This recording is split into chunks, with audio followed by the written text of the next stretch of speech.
Hello दोस्तों, आप सभी का राज स्टोरीज चैनल पर स्वागत है। दोस्तों, ये सच्ची घटना जौनपुर यूपी की है। दोस्तों, रात के 1 बजे का समय होता है। एक नई नवेली दुल्हन रात के 1 बजे शौच करने के लिए उठती है। जैसे ही वह अपने कमरे से बाहर निकलती है तो अपने ससुर के कमरे के सामने अपनी जेठानी को खड़ा हुआ देखती है।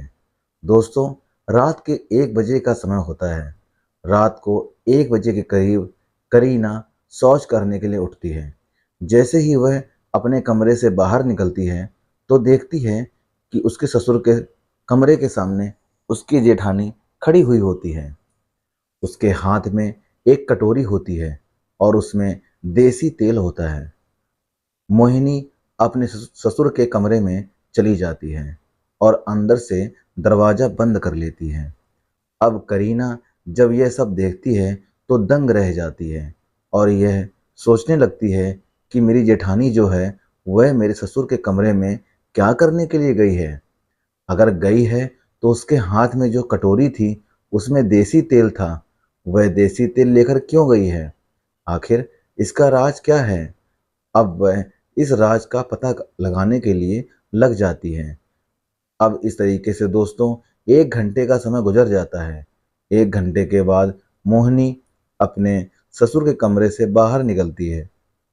वो लड़खड़ा कर चल रही थी। उससे अच्छे से चला भी नहीं जा रहा था। जब करीना यह सब देखती है तो हैरान रह जाती है और यह सोचने लगती है कि अब तो इस राज का वो पता लगा कर ही रहेगी। फिर करीना शौच के लिए बाथरूम में चली जाती है और थोड़ी देर के बाद अपने कमरे में अपने पति के पास आकर सो जाती है।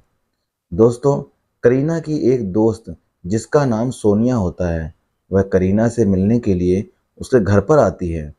करीना जब अपनी दोस्त सोनिया को देखती है तो खुश हो जाती है और उसे नाश्ता पानी करवाने लगती है। यह दोनों एक जगह बैठकर नाश्ता पानी करते हैं। फिर यह दोनों बातें करने लगते हैं। अच्छा, करीना सोनिया से कहती है कि सोनिया, मैं अपने घर में कुछ दिनों से एक अजीब वाकया देख रही हूँ। यह जो मेरी जेठानी है, जिसका नाम मोहिनी है, यह मेरे ससुर के कमरे में रोज रात को जाती है और देसी तेल लेकर जाती है। और 1 घंटे के बाद जब बाहर निकलती है तो लंगड़ा कर चलती है। उसके पैर लड़खड़ाते हैं। वह ढंग से चल भी नहीं पाती है। अब इस बात का अंदाजा तो खुद भी लगा सकती है कि इन दोनों के बीच में क्या चल रहा है। फिर वो समझने लगती है। उसको थोड़ी थोड़ी बात समझ में आने लगती है। दोस्तों, एक दिन रात के 1 बजे के करीब मोहिनी अपने ससुर के कमरे में चली जाती है। उसके हाथ में तेल की कटोरी होती है। करीना दूर खड़ी हुई यह सब देख रही थी। मोहिनी अपने ससुर के कमरे में जाती है और 1 घंटे के बाद बाहर निकलती है। अच्छा, करीना यह सब देख रही होती है। वह देखती है कि उसका जो पेट है वह थोड़ा बड़ा हुआ है। फिर वह यही सोच विचार में अपने कमरे में आकर सो जाती है। फिर अगले दिन दोपहर का समय होता है। सब लोग एक जगह बैठकर खाना पीना कर रहे थे। अब करीना से बर्दाश्त नहीं हो पा रहा था। वह अपनी जेठानी से पूछती है कि जेठानी जी, आप पेट से हो क्या?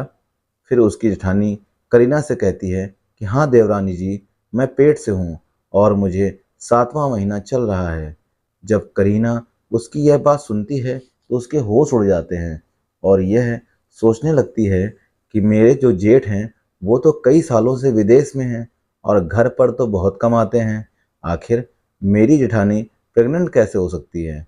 अब उसके दिमाग में यह विचार चल रहा था कि आखिर मामला क्या है। अब उसने मन में ठान लिया था कि वह अब इस राज का पता लगाकर ही रहेगी। दोस्तों, एक दिन रात के 12 बजे करीना अपने कमरे से निकलती है और एक कटोरी में देसी तेल लेती है और ससुर के कमरे में पहुंच जाती है। उसके ससुर के कमरे में पूरा अंधेरा था। कोई भी लाइट नहीं जल रही थी। उसका ससुर कमलेश करीना का हाथ पकड़ता है और अपनी ओर खींच लेता है और उसको बाहों में भर लेता है और उससे कहता है कि मेरी जान, आज तो तुम बहुत जल्दी आ गई हो, क्या बात है। करीना अपने आप को छुड़ाने की कोशिश कर रही थी। फिर कमलेश को गुस्सा आ जाता है और उससे कहता है कि मोहिनी, तुम जानती हो कि हमारा रिश्ता क्या है, हम रोज रात में क्या काम करते हैं। तुम जानती नहीं हो आज तुम्हें क्या हो गया है। फिर करीना अपने कमरे में चली जाती है और अपने पति प्रमोद को उठाती है और उससे कहती है कि तुम्हारे पिताजी हमारे साथ बहुत गलत हरकत कर रहे हैं, तुम चलो। और आज उनकी सच्चाई का मुझे पता लग चुका है कि वह मेरी जेठानी के साथ रोज रात में क्या काम करते हैं। फिर प्रमोद को लेकर वह अपने ससुर के कमरे में पहुंच जाती है और अपने ससुर से कहती है कि ससुर जी, तुम्हारी सच्चाई का आज मुझे पता लग चुका है, तुम मेरी जेठानी के साथ रोज रात में क्या करते हो। फिर कमलेश करीना की जब यह बात सुनता है तो कमलेश करीना से कहता है कि यह कहानी 4 साल पुरानी है। 4 वर्ष पहले मोहिनी हमारे घर में नौकरानी बनकर आई थी और हमारे घर में नौकरानी का काम करती थी। मेरी पत्नी को कैंसर था। मैंने उसको ठीक कराने के लिए कई बड़े बड़े अस्पताल के चक्कर काटे, लेकिन उसको बचा नहीं पाया और कैंसर की वजह से उसका देहांत हो गया। अब मैं अपने घर में अकेला हो चुका था। मुझे मेरा घर काट खाने को दौड़ता था। मुझे भी अकेलापन महसूस होता था। इस तरीके से धीरे धीरे मेरा मन जो है मोहिनी के ऊपर चला जाता है और उससे मैं प्रेम करने लगता हूँ, मोहब्बत करने लगता हूँ। धीरे धीरे मोहिनी भी मेरे ऊपर आकर्षित होने लगती है और थोड़े दिनों बाद हम दोनों में बात खुल जाती है। और एक दिन ऐसा आता है कि रात के समय में हम दोनों में अवैध संबंध स्थापित हो जाते हैं। अब मैंने सोचा कि इसके बारे में समाज को पता लगेगा तो लोग तरह तरह की बातें करेंगे, इसीलिए मैं चोरी छुपे मोहिनी से शादी कर लेता हूँ और उसे अपनी पत्नी बना लेता हूँ। मेरा बड़ा बेटा विदेश में रहकर पैसा कमाया करता था और बहुत कम घर पर आता था, इसीलिए मैंने अपने बड़े बेटे की शादी इससे कर दी और रात के समय में मोहिनी मेरे कमरे में आती थी और उसके साथ मैं भी संबंध बनाता था।